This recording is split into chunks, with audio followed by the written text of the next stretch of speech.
শিক্ষা উপদেষ্টা ও শিক্ষা সচিবের পদত্যাগ দাবিতে সচিবালয়ে ঢুকে পড়া শিক্ষার্থীদের লাঠিপেটা ও কাঁদানে গ্যাস নিক্ষেপ করে বের করে দিয়েছে আইনশৃঙ্খলা রক্ষাকারী বাহিনী। এ সময় বেশ কয়েকটি গাড়ি ভাঙচুর করে শিক্ষার্থীরা। দফায় দফায় চলে ধাওয়া পাল্টা ধাওয়া। আহত হন সেনাবাহিনীর সদস্য, পুলিশ সহ প্রায় অর্ধ শতাধিক শিক্ষার্থী। তোপের মুখে সরিয়ে দেওয়া হয়েছে শিক্ষা সচিবকে। শারমিন নীরার রিপোর্ট।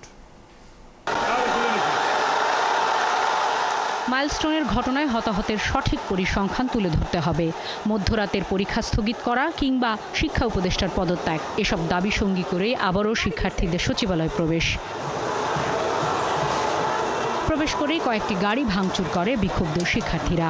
এরপরই ছাত্রদের লাঠিপেটা শুরু করে পুলিশ ও সেনা সদস্যরা।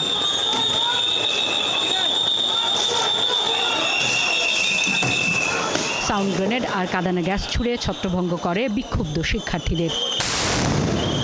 সচিবালয়ের মূল ফটক থেকে তাদের সরিয়ে দেওয়া হলেও সংঘর্ষ থামেনি। জিপিও থেকে স্টেডিয়াম গুলিস্তানে ছড়িয়ে পড়ে শিক্ষার্থী পুলিশের ধাওয়া পাল্টা ধাওয়া। পুলিশ সাউন্ড গ্রেনেড ছুড়ে ছত্রভঙ্গ করতে থাকে। আইন শৃঙ্খলা বাহিনী শেষ মুহূর্তে অ্যাকশনে গেছে বলে জানান সচিবালয়ের দায়িত্বপ্রাপ্ত কর্মকর্তা। পুলিশ সবসময় সর্বোচ্চ ধৈর্যের পরীক্ষা প্রদর্শন করি।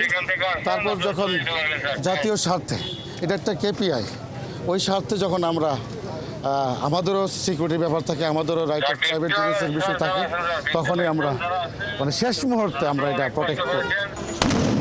সচিবালয়কে ঘিরে নিরাপত্তার কোনো ছাড় দেওয়া হচ্ছে না বলছে পুলিশ। এই ঘটনায় অর্ধ শতাধিকের বেশি আহতের তথ্য দিয়েছে ঢাকা মেডিকেল কলেজ কর্তৃপক্ষ। শারমিন নীরা, ৭১, ঢাকা।